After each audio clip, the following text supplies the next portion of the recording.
28 things that I learned spending a month in Europe about the food compared to what it's like in the United States. I spent a month studying what people would eat, what was available at shops and grocery stores, and just trying to maintain my own diet. So here's what I learned. Number one, the portions are way, way different. Plain and simple. I mean, that's probably one of the biggest things. And you feel satiated because that's what's put in front of you. It's kind of funny for me, like if it's put in front of me, I'll typically eat it. Like it's really hard to have portion control. So I noticed that right out the gate. Like breakfast was usually just some kind of a cappuccino or something and maybe something really light, right? It was kind of interesting. It was very little food. And as the day went on, you realize, I haven't eaten that much, but I'm not really that hungry. The second thing I noticed, there was a big emphasis on dairy protein. That's interesting because like you go to a grocery store and you go to their dairy section and they had like cheese that was ultra filtered to have more protein. It's kind of like that Fairlife milk that's in the United States where it's like filtered so it has higher protein. That was like super common. There were like all these high protein beverages. Like there was a company called O, like OH. It was just basically filtered milk. So it would be a carton of milk with 30 grams of protein in a little carton. At first when I saw it, I'm like, oh, is this like a whey protein shake? And then I look at it, I'm like, there's no whey in it. It's just ultra filtered milk. They really had a lot of emphasis on protein from dairy, which is just kind of surprising because you just don't see that a whole lot in the United States. Like at one point, and here's a picture of it, I found these mozzarella balls that were high protein, slightly lower fat. Like they had filtered them. It was like a perfect high protein snack. They also had these protein puddings. Like they were just milk that was made into like a protein pudding.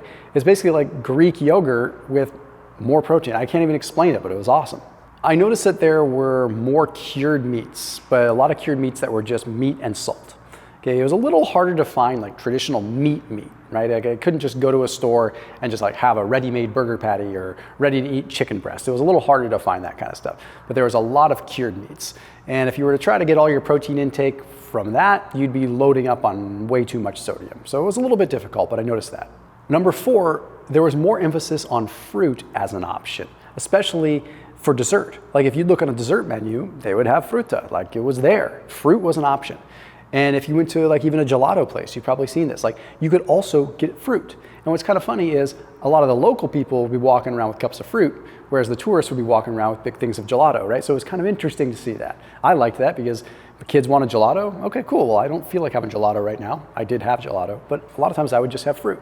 The 5th thing, it was a little bit of a shock to me. Dinner was consumed pretty late. Like it was like usually after 8 p.m. And for someone like me that's usually going to bed at like 9 p.m., this was a bit of a shock. So we didn't necessarily adopt that structure, but I found it interesting. But then I realized that they were going to bed later and getting up a little later. So their whole just system was staggered back a little bit more.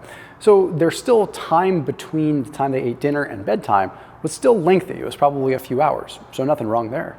Number 6, obviously they were walking everywhere. That doesn't have to do with their diet, but I mean, we were clocking like 30,000 steps generally. And we were in the bigger cities, you just realize that that's how you get around, subway, whatever, walk, this, that. It's easily integrated.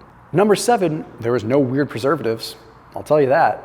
Now I can't speak to whether or not that's going to change a whole lot as far as like food intake, but I just noticed it. There's a lot more stuff banned. Like for example, my daughter got a sniffle part of the way through the trip. And I'm like, okay, let's go check out a little bit of cold medicine for her. The cold medicine didn't have any dyes in it. It was clear. And it didn't have the sugar added to it. It didn't have, in fact, my daughter was like, oh, this tastes kind of funny. I'm like, that's the way it should taste. It should taste funny. It shouldn't taste good. It shouldn't have like red dye 40 in it.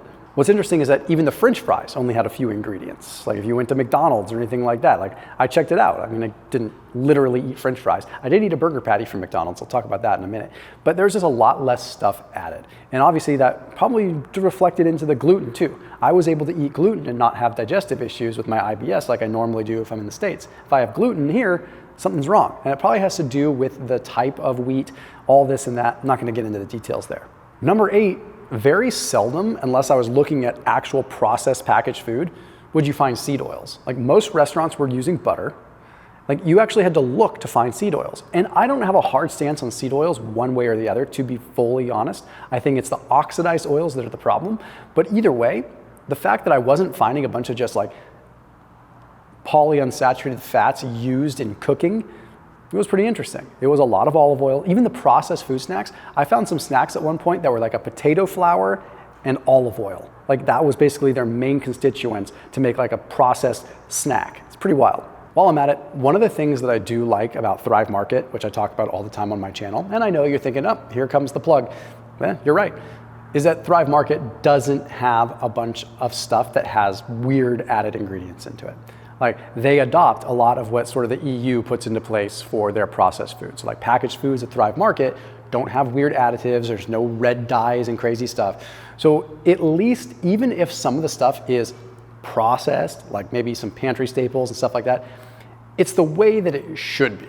Processed because you're processing it, not because you're adulterating it and turning it into some hyper palatable nonsense. So that link that I put down below is for a 30% off discount link for anything from Thrive Market. So when you go ahead and you use Thrive Market, you get 30% off your entire grocery order when you use that link that's down below. They also have frozen meat and seafood options. They're starting to roll out fresh options for some people. You might not see it reflected on your account or not, but the bottom line is they've got really good stuff. And they've got canned fish, so they've got like tuna, they've got Wild Planet sardines and anchovy. I mean, all that stuff if you're into that and you're trying to live more Mediterranean. But some of the things that I love the most are just being able to get healthier snack options for my kids, because I don't want to just go to regular Vons or Safeway here in California and get something that has a load of garbage and MSG and stuff in it. If I'm gonna get them a snack, I want something that I feel like, I don't know, I don't feel bad about giving them. So that's the whole idea behind Thrive Market, is being able to bring healthier options to the consumer at a decent price, right? So that link down below gets you 30% off plus a free gift. I really do recommend that you check them out. Check them out. They've been a sponsor on this channel for over half a decade, and I wouldn't be recommending them if it wasn't something that I honestly used myself. So that link is in the top line of the description. Number 9, I noticed that healthy things were just integrated. Let me explain. In the United States, it's almost like we've engineered things out of our diets and out of our life. So for example, we've engineered healthy movement out of our life, so now we have gyms. We've engineered certain things out of our life, so now it's sold as a service, right? So it's like, okay, let's remove, pretty soon they're gonna block the sun and we're gonna remove that as like something that's available, and we're gonna sell vitamin D, right? It almost seems like that's just the plan. I know I sound like a weird theorist here, but that's not my point. The point is that still exists in like a natural integrated way in Europe, and I found that interesting. People were just active more, so they required less gyms. There were less gyms around. And the same kind of thing with the food. It was like, it could all trickle down, and you get what I'm really getting at here. One of the first things I noticed, number 10, is that when we first got there at a restaurant, people weren't scrolling their phones at a restaurant. I know that doesn't have to do with food, but there was connection. Like people were, I was surprised, even teenagers, they were just sitting down at restaurants, looking each other in the eyes and having conversations. And I'm like, wow, get off the plane in America and it's immediately like a family of 4 sitting there, everyone's just scrolling, not even looking at each other. Anyhow, I digress. Number 11, there's a lot more shellfish, a lot more emphasis on shellfish, particularly in Italy, but we know that's the case. And when you get down to certain areas of Italy, yeah, there's gonna be more shellfish, but just in general, like I compare that to the coast in California, like shellfish is still like 1 or 2 things on the menu. I mean, you look at shellfish and calamari and all these options in Italy, it's crazy. And I'm a huge fan of shellfish for the mineral reasons, for the selenium, for all that. Also, some of the highest levels of protein as far as concentration and amino acid profile is concerned. So really good stuff. I was happy to see that. Number 12, I didn't see any reduced fat products. I didn't see them like engineering fat out of food. I didn't see things like where they were trying to reduce fat. And I mean, this goes without saying, probably, maybe I should say it. I didn't see a lot of obese people or overweight people. The overweight and obese people that I would see were typically tourists. So the people that were living there, clearly doing something right, but it's just interesting. They weren't trying to reduce or engineer certain ingredients out of their food. It was just food, right? So like I didn't see advertisements for this has low fat or only X grams of fat. It's pretty wild. Number 13, this is kind of interesting.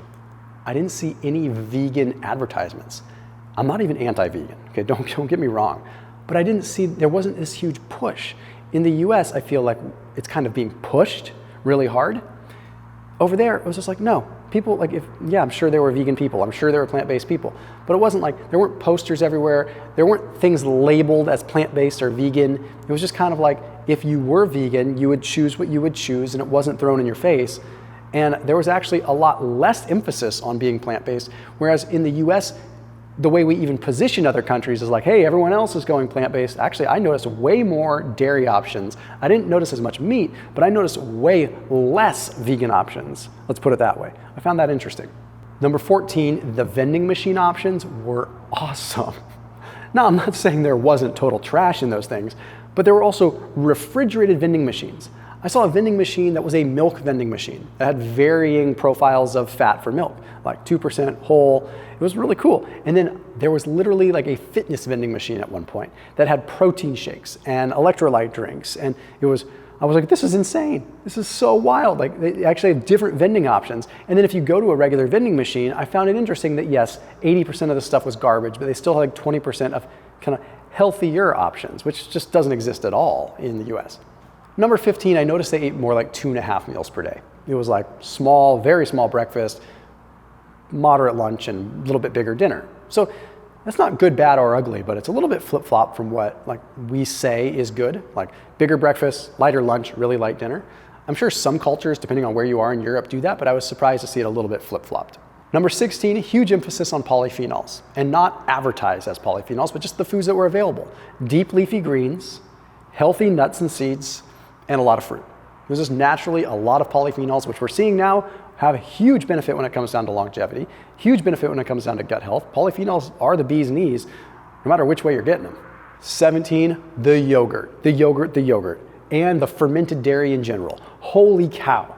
At one point I took a video and put it on my Instagram. It was 2 full aisles of yogurt options. I don't just mean like a small section on one side and a small section on the other. I mean one aisle, the other side of that aisle, and then a whole other aisle and other side of the aisle. So 4 rows of shelves, 30, 50 feet long, with various yogurt options and kefir options and cottage cheese options and just various fermented dairies. I was like, what in the world is going on? The emphasis on like probiotic foods was huge. Now I'm sure some of those yogurts, I know a lot of those yogurts were riddled with sugar and weren't that great, but it was still fascinating. Number 18, I did find it hard to order a burger without a bun. And I can, get by with some Italian. I lived in Italy when I was a kid, so I still understand a little bit, and I could order in Italian, and even then it was like ordering a burger without a bun was just a little bit weird to them. It was like, now granted, we weren't eating at places where you could get burgers like regularly, so that could be, but I did find it harder to just get a big piece of ground beef. Number 19, lots of chocolate. Like in the US, you get chocolate at the check stand, but there were like rows of chocolate. And good chocolate, good dark chocolate, but also a lot of milk chocolate, the not so good stuff. I'm not gonna lie, that was more of my guilty pleasure than anything. I probably had like half a chocolate bar a day, but I was walking like 30, 40,000 steps, plus my workouts, I could afford some chocolate. I usually went for the darker stuff, but it was cool seeing all the different options. Number 20, emphasis on sun. At one point, I didn't get a picture of it, but I even saw a billboard that was advertising to get out in the sun. It was like, come out and like enjoy the sun. And it was in Tuscany, and I was like, this is crazy. Like, this is weird. Like, you just don't see that. Like, instead, in the US, we might push like, hey, like stay indoors and take a supplement, buy this. Instead, it was like staying outside. So I just liked that emphasis. And something about the sun in the Mediterranean actually felt more healing. It felt more beneficial. Number 21, this isn't necessarily a good thing. Lots of caffeine. Yep, there was definitely a lot of caffeine. It wasn't a surprise to see, have a couple shots of espresso, have a cappuccino in the morning, have a cafe latte in the afternoon, whatever. And people that live in Europe know that that's part of life. And I'm sure if you're visiting, you're indulging in that stuff more. But I'm not gonna lie, the milk tastes so much better there that I was having probably a little bit too much caffeine, or I'd switch to decaf and still probably consume, I don't know, probably too much in the way of milk. But either way, it's interesting that I could get by with like a breakfast basically being a little piece of cured meat and a couple of either macchiatos or cappuccinos. 22, there wasn't as much alcohol as I thought. For the Mediterranean region being pretty pro-wine, I was surprised to see that like alcohol wasn't heavily pushed. It wasn't, at the restaurants, they're not trying to upsell you into alcohol. And I know that alcohol is still a part of European culture, but it wasn't glorified the way it is in the States. It was just different. It was more seamlessly integrated as a mild part of culture, versus like this side piece that you like turn into a different human being to go get blasted. Number 23, there was lots of smoked salmon. I found this interesting as someone that really likes good quality smoked like sockeye salmon and stuff. I'm sure some of it was lower quality, but it was like every place we would see breakfast would offer smoked salmon on multiple dishes, or in buffet fashion, it was always there. If you ordered something like a Benedict, the default was salmon. So it was really just a lot more of that, which is interesting, whereas in the US, it might be more default to ham or bacon. Number 24, I found supplements like whey protein. They were harder to find in like a regular setting. You had to go to a very deliberate place. At one point, I was like, okay, maybe I should buy some whey protein because I brought some with me, but I didn't bring that much. And I'm like, okay, it was hard for me to get adequate protein, I will say. Like if I lived there, I could probably figure it out, but bouncing around, it was tough to get adequate protein, especially on the go. So whey protein would have been important, but like there weren't supplement shops all over the place like there are in the bigger cities in the US. And you couldn't go to a grocery store and just find whey protein. It wasn't just as common. Again, if I lived there and I knew where to look, maybe, but it was definitely harder to find. This one's weird, but number 25, this was particularly interesting. I found it very easy to go to a gym as a guest. So in the US, if I go to use like a guest pass at a gym, like, hey, hi there, could I please buy a guest pass? It's like, okay, this is gonna be $30. You need to sign away your firstborn. You need to sign this and this and this and waivers and this and that. It was there, like I could go to a kiosk and just buy a guest pass, scan a barcode and be in a gym working out. It was like they put a little bit more faith that I'm not gonna stub my toe and sue them or something. It was pretty wild. Number 26, things were not oversalted. As a matter of fact, in the beginning, I found myself adding some salt to things because I'm like, my taste buds were adjusted to higher salt food in the US. Now the cured meats are an exception. Those have a lot of salt, but interesting. I just didn't know, I noticed like if you ordered even a burger, it tasted kind of bland, or if you ordered, at one point we had pizza, which was amazing, but even that, it was focusing more on the real flavors of the food, and I just found it interesting. I mentioned this before, but number 27, I did some research to look at the McDonald's patties. The McDonald's patties seem to be different in Europe than they are in the US. So there were a number of times, probably at least 5 or 6, where I went to a McDonald's and just ordered patties. I'm like, okay, I need to get some protein at this point, and I will deal with whatever maybe mystery stuff is in there. But upon a quick search, I realized that there is less soy. Some say that it was actually even pure beef. I don't know it was 100% beef. I couldn't find a solid answer on the difference between the beef the McDonald's Europe beef and the US McDonald's beef. Either way, it definitely tasted like real beef.